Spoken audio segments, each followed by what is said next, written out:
Welcome to the Real View podcast, where Ohio Realtors connect you to innovators and influencers, keeping you with the real view of real estate.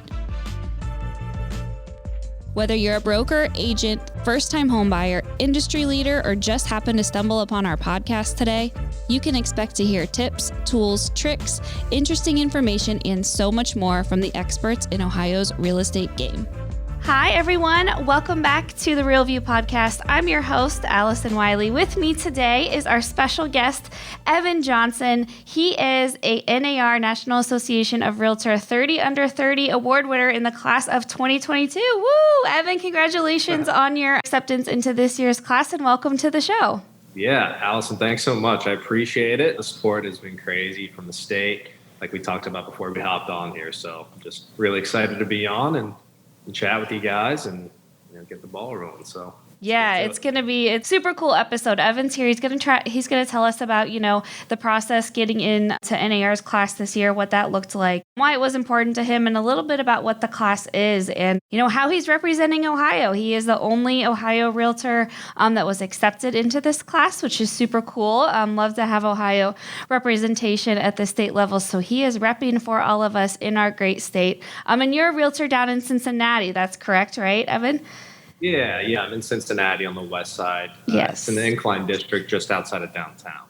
So Cincinnati Realtors repping for us at NAR 30 Under 30. So super excited to talk about that. But before we dive into the show, I have to ask our signature question that we ask all of our guests who join me on the podcast, which is, what is the best view that you've ever seen? So I was thinking from a Cincinnati perspective, but then I wanted to get outside of that spectrum because that would be a very boring answer. If we're talking Cincinnati, then I'll just drop it in there and answer twice. Do it. Feel free. Yeah, I've had individuals give two answers before, so we could do a Cincy local answer. Then go for it. I'm gonna sneak a Cincy answer in. So the Incline District, where we are, a block or two away from our office, actually, we have insane city views. It's like a panoramic view. You can see the hills of Kentucky, downtown Covington, all of downtown Cincinnati, and then up into Mount Adams and all of the hills of Cincinnati. So it's insane. And, people are just now kind of getting hip to the Incline District in Cincinnati. So it's becoming more of a hot commodity, and the views are starting to become a little bit more crowded now, all the viewing spots. But yeah, outside of the Cincinnati boring answer that I just gave, there was a spot in Wyoming. We went in high school for a trip. I went to Elder High School for my first 2 years, and they take a Wyoming trip your sophomore year.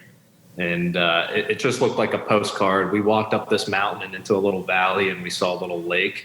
It was half frozen, half water. And it was wild. I had never seen anything like that. I had a different perspective of out west. I'm such a city boy.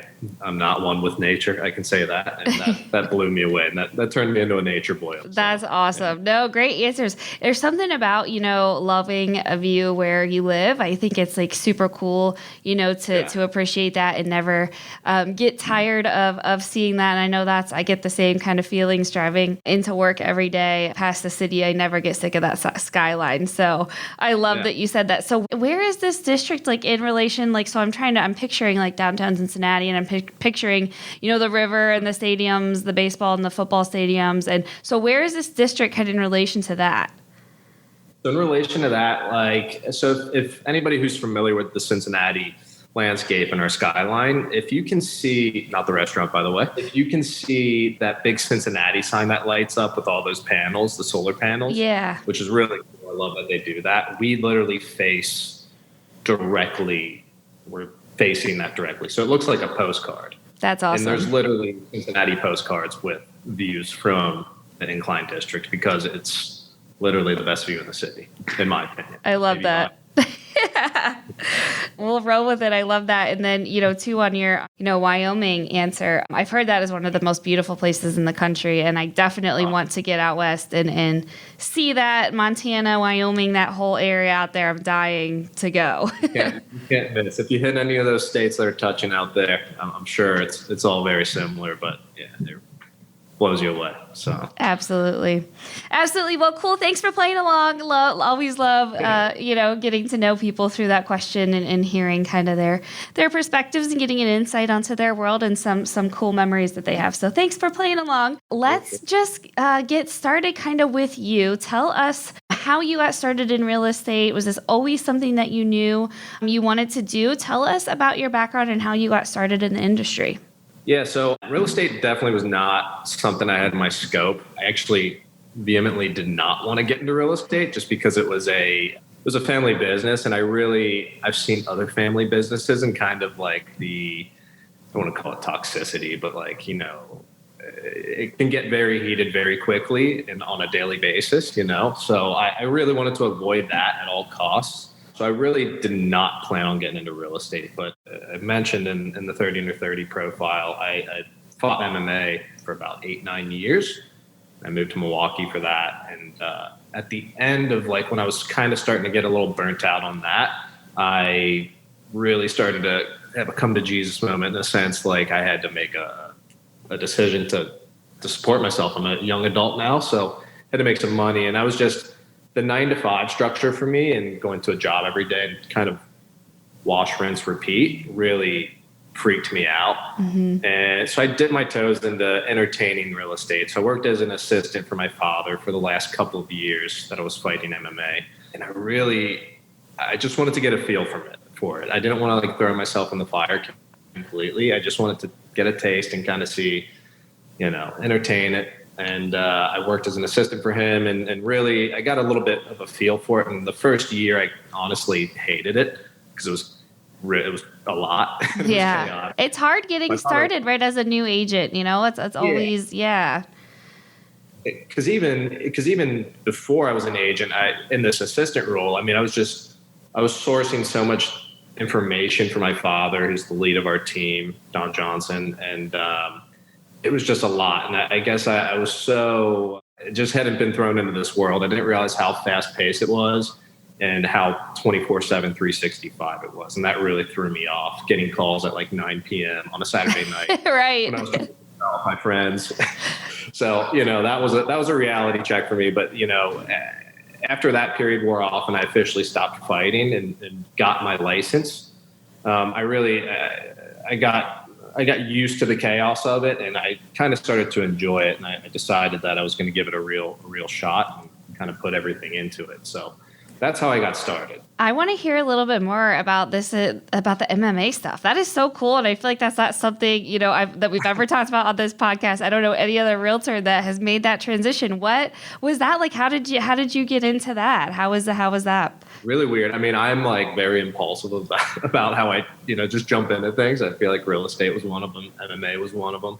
To Coastal Carolina, fresh off of being a homebody right out of high school and never left Cincinnati. And all of a sudden I just go down to Conway, South Carolina for college. Everybody was shocked. What the hell? Yeah.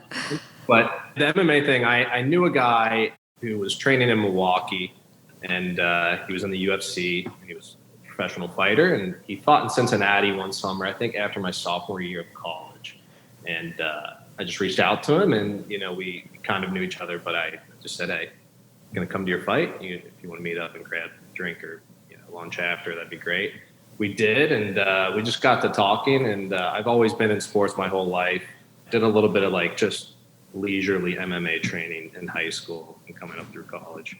And he pitched it out to me to come up and just try it out for a couple of weeks in Milwaukee and come up during the summer. And I took him up on it, and the impulsive side of me came out, and I kind of just full tilt went into it and committed to it as a career path. I gave myself a 1-year window. If it wasn't picking up steam, then I would come back to reality. But it picked up steam, and I just kind of full tilt went into it. So.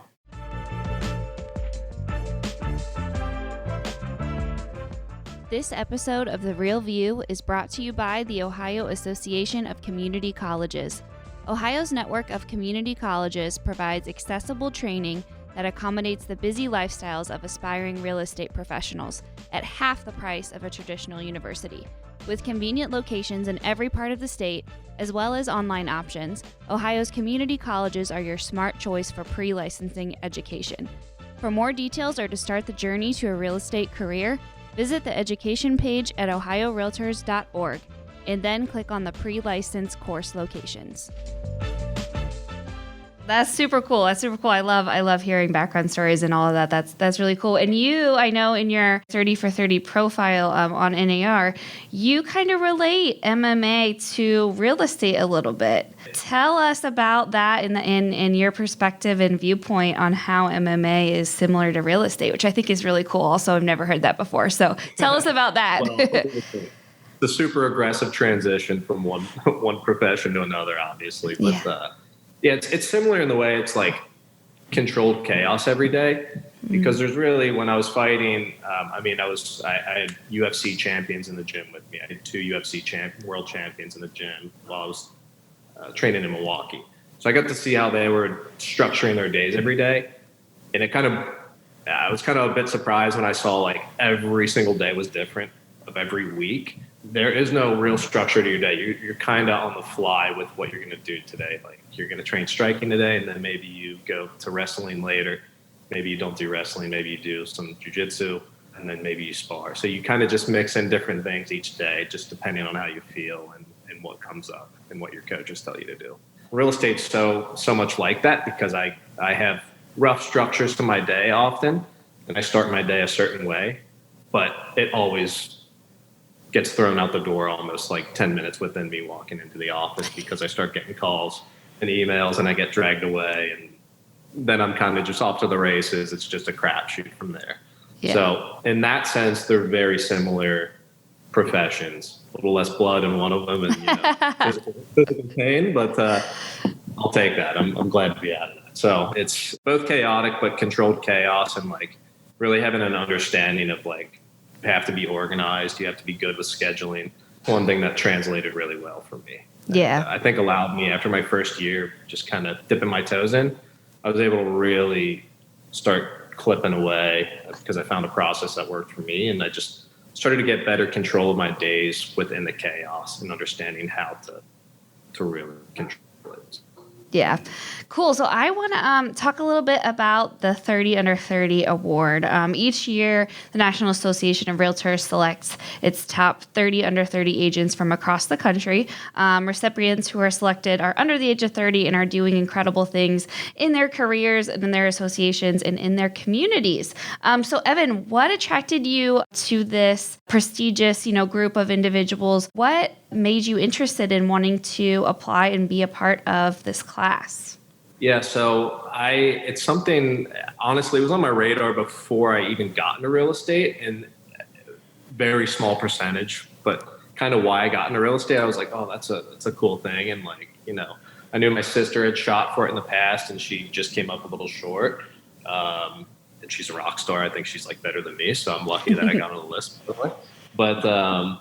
But yeah, it was something I was like, oh, okay, these agents, I looked at former classes, even before I got into real estate, it's something that was on my radar. And I was like, wow, these people are like heavy hitter, high operator, young agents. I was like, there's no way I couldn't even dream of competing with them. But then it was like a good shooting point for me to like try to hit in short order. Like I had a goal to shoot for.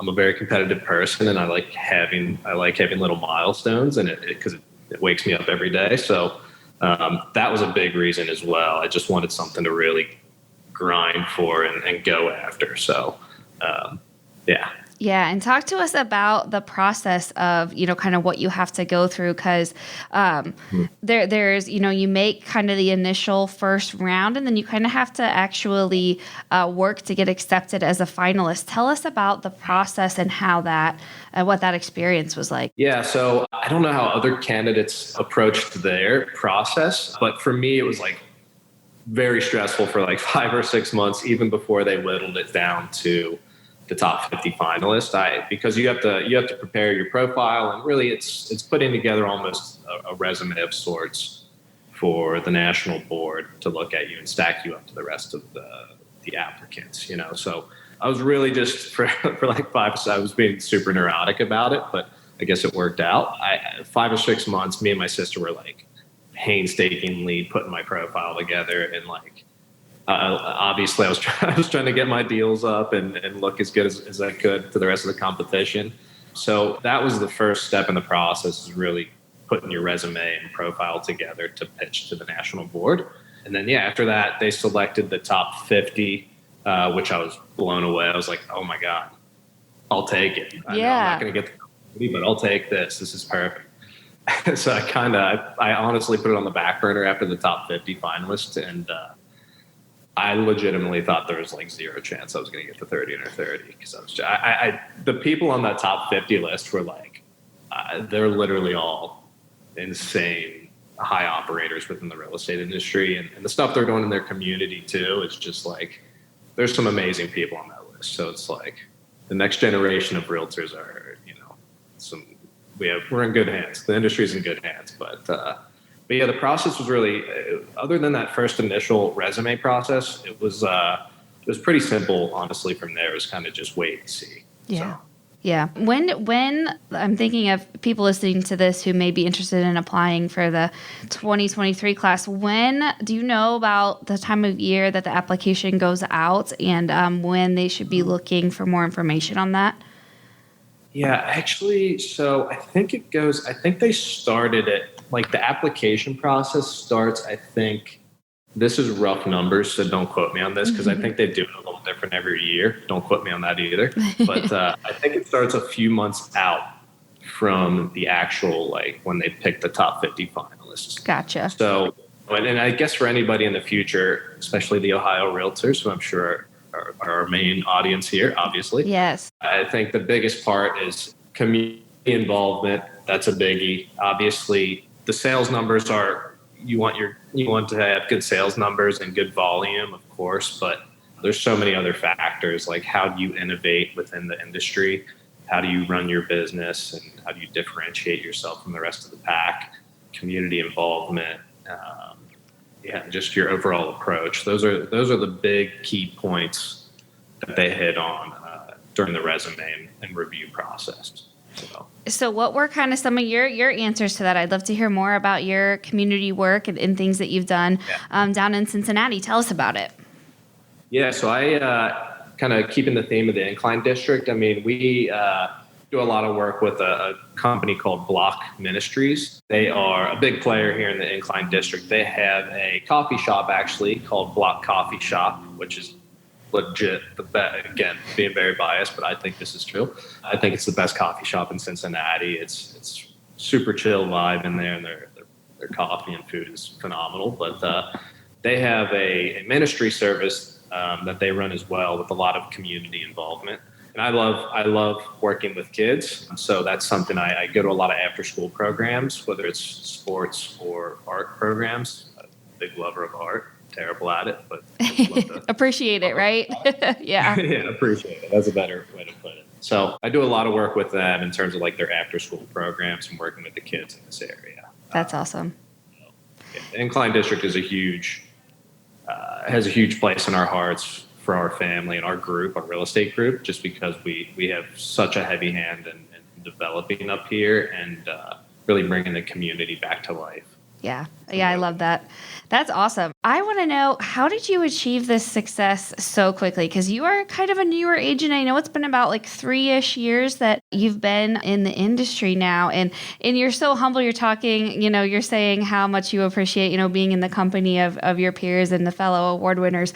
But in 2021, you had 44 transaction and over 11 million in sales, which is incredible. And congratulations on your success. How did you do it so quickly in such short of a time frame? Yeah, for me was that first year I got into real estate. It was really like, it was just kind of getting dirty and going through the ringer a bit in terms of like, hey, you've got to pay your dues here. I was doing a lot of cold calling. That's a lot of young agents do, calling a lot of FSBOs, calling a lot of expired leads. I don't know if I'm sure we could look this up, but I may have done like one deal my first year, no joke. So it was just really like questioned it a lot, but I just stayed consistent with my process. Like that is the biggest thing for me. And also because the process started to pay off for me. Like I knew if I keep touching a lot of people, if I keep reaching out to my database that I've built, it'll start to pay off. I have to build my reputation and I have to build my business. So I really stuck to that, even when I thought like, this is just never going to work out. And, after that first year, it really started to pick up steam. So really sticking to my process of like every day reaching out to my database, sourcing business through that, and just making it, not having it a mystery that I'm a real estate agent. I think that's a big issue with like a lot of young agents who get their real estate license. I think they maybe expect a lot of it to just fall into their laps, but you have to approach it in a subtle but aggressive manner. You have to really put yourself out there and take some risks. So that was a huge, reason as to why my business picked up that second and third year, in real estate. So, yeah. Yeah, absolutely. So it's and you're doing it too. I mean, the past 2.5 years now have been, during a global pandemic. You're kicking off a new career in the middle of a global pandemic. On top of that, I mean, the real estate market, we all know how intense and crazy it's been with low inventory and multiple offers. What is your advice to agents, during this time and to buyers and sellers during this process? Because I think it's a crazy time, we're experiencing right now in real estate for multiple levels and reasons. And I don't know that it's going to, slow down anytime soon. What would your advice be to those groups of people in dealing with the market that it is today? Yeah. No, it is a crazy market. Like there's so much fluctuation and like unknowns right now as well, obviously with rates changing a little bit. And so one of my niches is working with a lot of first-time buyers. I just turned 29, so I work with a lot of people around my age. Mm-hmm. A lot of those people are just buying something for the first time. I think it's really scary for a lot of first-time buyers especially, but really anybody in the real estate process, especially in a crazy market like this where I just try to prepare my buyers for the realities of the market that they're in before we really get started and go out and look. That way it's not a shock when we go see a house in a hot area that's reasonably priced and I say, hey, all of a sudden that night comes and we're writing up an offer and I say we have to go 40,000 over, put an appraisal contingency in there, put inspections for informational purposes only, all that good stuff. All the stuff that you add in to be aggressive but smart about your offers. They're not shell shocked by it because I've prepared them before we really get started for the realities of the market. Yeah, I think always be like this. Yeah, but right now it is.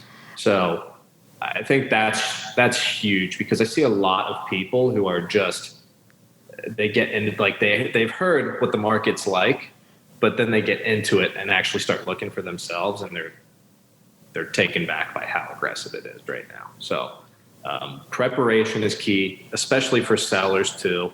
Like obviously this is a great seller's market, but even with that being said, like to maximize your home's value and to make the process, as less stressful as possible, you need to prepare. You need to have a game plan coming in.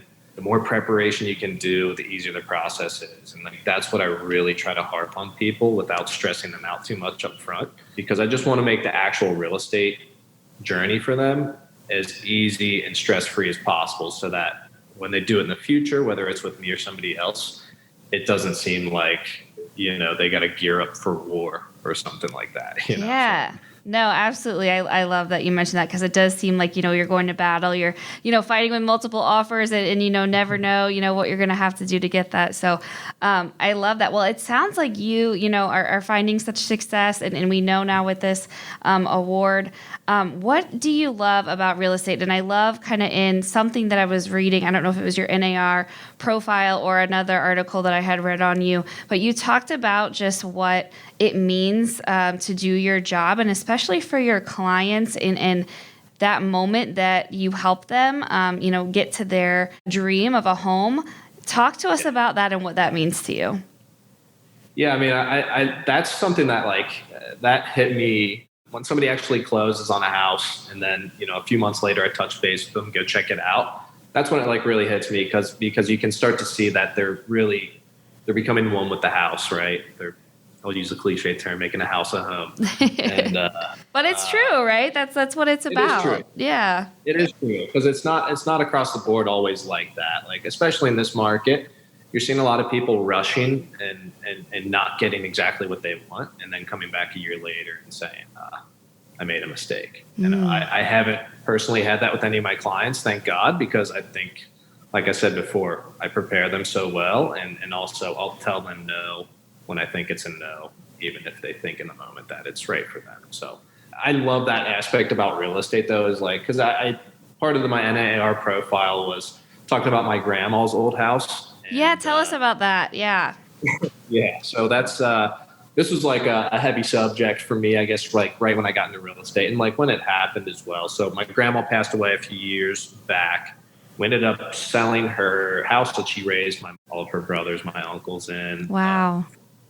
70, 80 years it had been in our family. Wow. And I just had a ton of I remember growing up there and just having a ton of really just the best times ever, family dinners, all of that.